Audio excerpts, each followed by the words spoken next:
263 tadi mana saja yang dibatalkan? Dari 17 SHM itu mana saja yang dibatalkan? Jangan-jangan yang dibatalkan hanya 5 biji HGB. Selebihnya tetap disimpan, menunggu kita masyarakat diam, terlena, dan muncul kembali SHGB tadi karena memang belum dibatalkan. Hari ini kita sebenarnya pengen tahu secara rinci, Pak Menteri, yang dibatalkan itu sebut dong. HGB perusahaan mana? Apakah yang selama ini terafiliasi dengan Aguan itu semuanya dibatalkan? Atau jangan-jangan Pak Menteri hanya bermain kata-kata?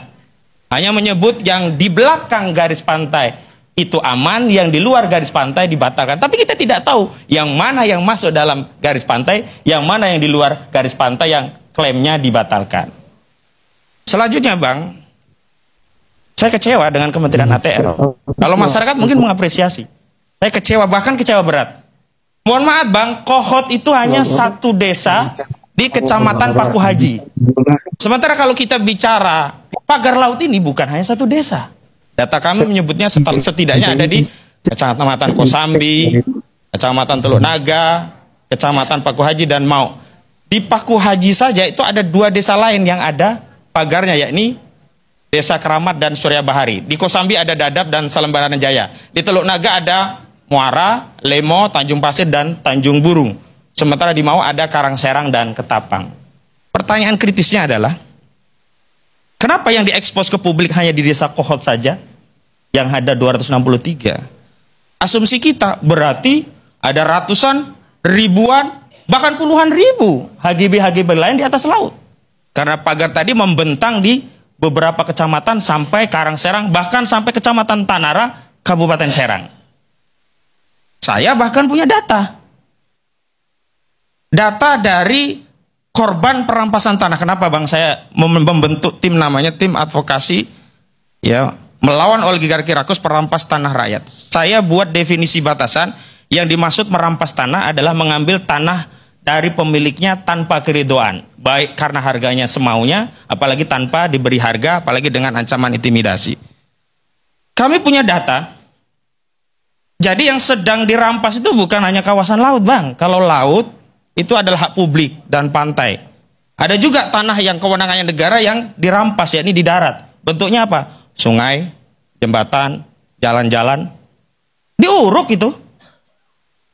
Kemudian ada hak milik rakyat yang sebagian ada baru giri, sebagian ada juga SHM yang diambil oleh oligarki properti rakus yang kami sebut perampas rakyat.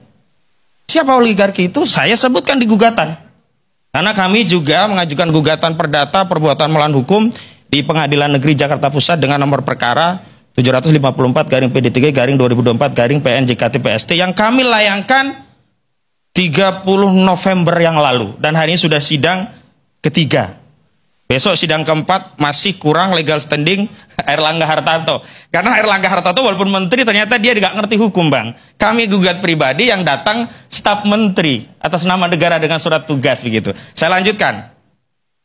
Di darat itu ada, nanti cross check BPN juga saya minta bekerja juga. Jadi jangan hanya menindaklanjuti setelah ramai di publik. Ini perkara sudah lama, sejak 2018.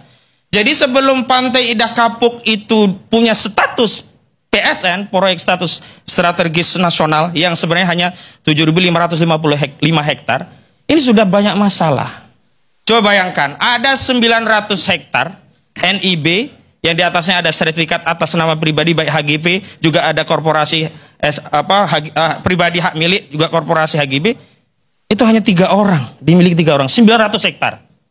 Ada yang atas nama Engcun Gojali, ada yang atas nama Freddy dan Henry. Ini kan nggak mungkin ada hak milik 900 hektar atas nama pribadi.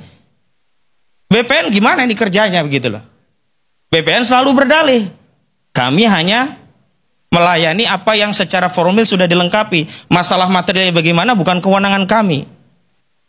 Dan sebenarnya pencabutan pagar laut hari ini, Bang, itu belum membuka misteri. Soal pagar laut terindra itu udah dari dulu bukan misteri, semua tahu ada pagar laut. Yang menjadi misteri kan yang sampai hari ini belum dibongkar oleh kekuasaan, oleh negara, itulah siapa yang masang, siapa yang mendanai, untuk kepentingan apa itu pagar ada. Kok bisa aparat kita membiarkan Dan saya sudah ajukan nama-nama siapa pelaku pemagaran tadi. Saya sudah datangi KKP, saya sudah minta audiensi, saya sudah sebut nama ke KKP. Ada Ahmad Gojali alias Engcun, ada Mandor Mehmet yang mengerjakan sebagai kontraktornya, ada Ali Hanafi Ahlijaya. Dan Ali Hanafi Ahlijaya itu orangnya aguan. Kenapa negara berhenti pada status pencabutan?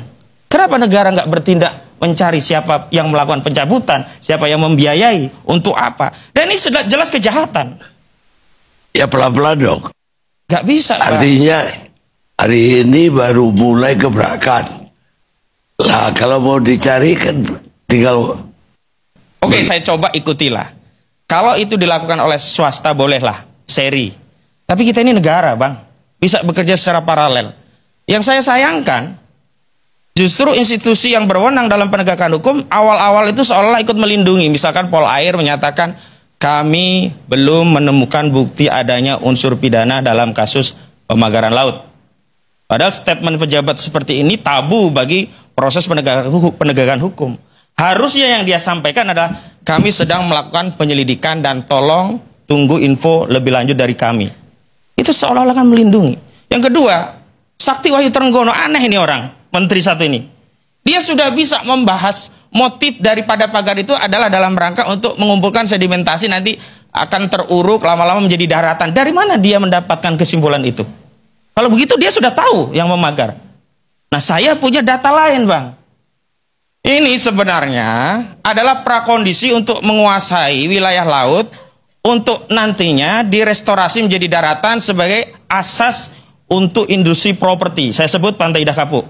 Karena semua data yang saya miliki, informasi keterangan saksi menuju kepada Pantai Indah Kapuk, bukan yang lainnya. Karena saya bisa pastikan, Bang, terlibat semua ini.